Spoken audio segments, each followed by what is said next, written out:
For international students whose program is bound to start in May 2024, that's next month, I think by now you should already be here. But if you're not here yet, no problem. So far as you have your visa approved, I want you to comment your name and the city. And if you notice someone coming to your school or your city, I want you to follow each other. If you are not here yet, probably you could arrange to come together or arrange a meeting soon after your arrival. Because in your first few months, one key thing you're going to need is a friend. And this could be that friend you could walk with, do things together to make your life and adapting to life in Canada easier for you.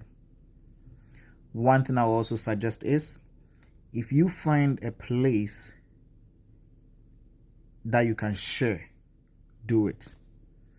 One thing I know people find to be more cost effective is like about 3, 4, 5, 6 people renting like a whole 3-bedroom house or 4-bedroom house and sharing the cost.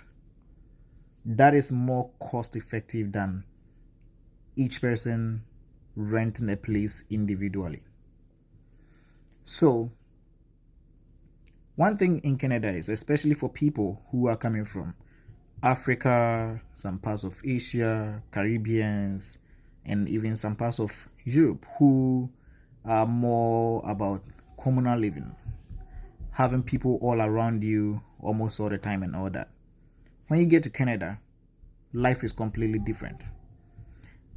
Here, people are more focused on going to work. People are busy. Let me just put it that way. People are busy. You may have friends here and not even meet each other. I remember there was a time where we were 3 Ghanaians in a house, and yet we weren't even seeing ourselves. We were living in the same house, yet we only saw ourselves once in a while, and even that was weekends. Yeah, that is the reality in Canada. So if you're coming from a background like ours, where we are used to having people all around us, life can become very, very boring and lonely. And if that happens, these few friends you made earlier on could be the few people around you who could keep you grounded. So yes, make friends. I'm sure when you get here, you definitely make more friends. Make friends. If you are here already, hopefully you can also guide those who are yet to get here to find rentals in your city. And I find many people, including me, resort to using Facebook Marketplace to search for places, to search for rentals. You just have to go in there, change the city to your city, and then search for maybe 1-bedroom apartment, 2-bedroom apartment, basement apartment. And you will definitely find rentals on Facebook Marketplace. One good place to also search is realtor.ca. That's REALTOR, realtor.ca. When you go there, mostly it's for houses on sale, but you can also find rentals there. You can also search rentals.ca. I know people also use Kijiji. Yeah, Kijiji is an app you can download and use it to search for rentals. And I don't know what you've been told already. For now, international students are still allowed to work full-time hours, but I think that ends that's to the end of this month. So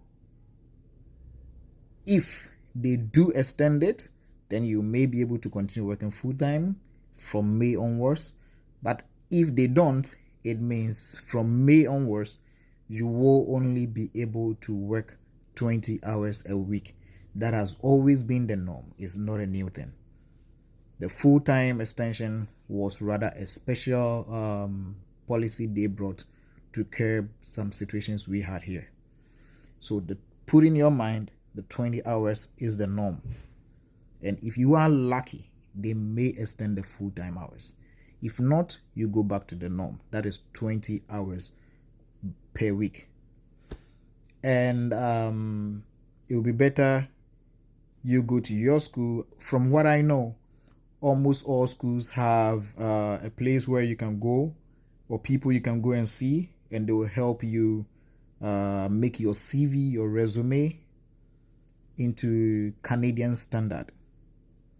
Then it's better you start applying for jobs as soon as possible. Because of your school schedule, you will not be able to work every job or every type of job. Some people are only able to work nights, some are only able to work weekends. I mean, it goes with your availability. That is why they give you 20 hours in the first place, so that you won't be forced to go work too much, but you rather be able to focus on your studies. And let me tell you, it's not easy to find jobs here, even with a work permit. That's you having a study permit, and which comes with a work permit. These days, it's not easy to even find a job. So yes, the sooner you start looking for one, the better. Don't care about the rate. Yes, if you find one with a good rate, great, kudos. If not, for now, just get a job. Whilst you're in there, you need the experience. Once you get the experience, finding better jobs becomes easier. So for now, just focus on getting the job. And one more thing I want to add is, if they say you have to work 20 hours, make sure you are sticking to it. I know you may think there's no way they can know how many hours you are working.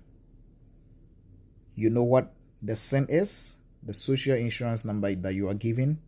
That is what your company used to report how many hours they are paying you, how many hours you are working, and all of that.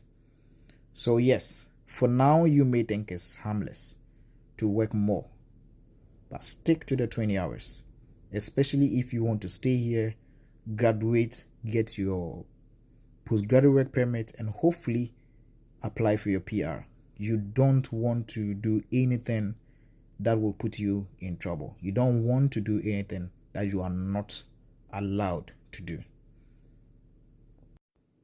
If I think of any other thing I think is going to be helpful, I would definitely let you know. Have a nice day, and if you're coming, have a nice trip. Welcome to Canada.